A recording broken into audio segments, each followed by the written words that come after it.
ചിലര് വർഷങ്ങളോളം മിണ്ടാതെ ഇങ്ങനെ സഹിക്കും. ഭയങ്കരമായിട്ടുള്ള ഡിസ്റെസ്പെക്ട്, ഇൻസൾട്ട്, അവഗണനകൾ, അങ്ങനെ വർഷങ്ങളോളം ഇതെല്ലാം സഹിച്ച് സഹിച്ച് എല്ലാ ഇമോഷൻസും ഉള്ളിലൊതുക്കി സപ്രസ് ചെയ്ത് അങ്ങനെ ഒരുപാട് വർഷങ്ങൾ. പക്ഷെ ഒരു പോയിന്റ് വരും, ബ്രേക്കിംഗ് പോയിന്റ്.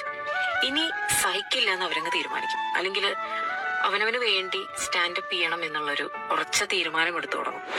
പക്ഷെ അതിനുശേഷമുണ്ടല്ലോ, ചെറിയൊരു ഇഷ്യൂ വന്നു കഴിഞ്ഞാലും റിയാക്ഷൻസ് വലുതായിരിക്കും. അവർ വർഷങ്ങളോളം മിണ്ടാതിരുന്നപ്പോ ആരും ചോദിച്ചില്ല അവർ ഓക്കെ ആണോ, ഒന്നും ആരും ചോദിച്ചില്ല.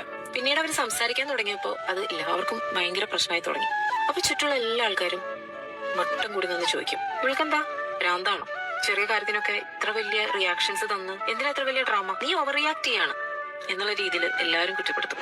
അപ്പോ അവര് സ്വയം അവരോട് തന്നെ ചോദിച്ചു തുടങ്ങും, എനിക്കെന്തെങ്കിലും പ്രശ്നമുണ്ടോ, എനിക്ക് ഭ്രാന്താണോ, ഞാൻ ടോക്സിക് ആണോ, ഇതൊക്കെ എന്റെ തെറ്റാണോ, ഇതെല്ലാം ഞാൻ വെറുതെ ഇമാജിൻ ചെയ്തതാണോ?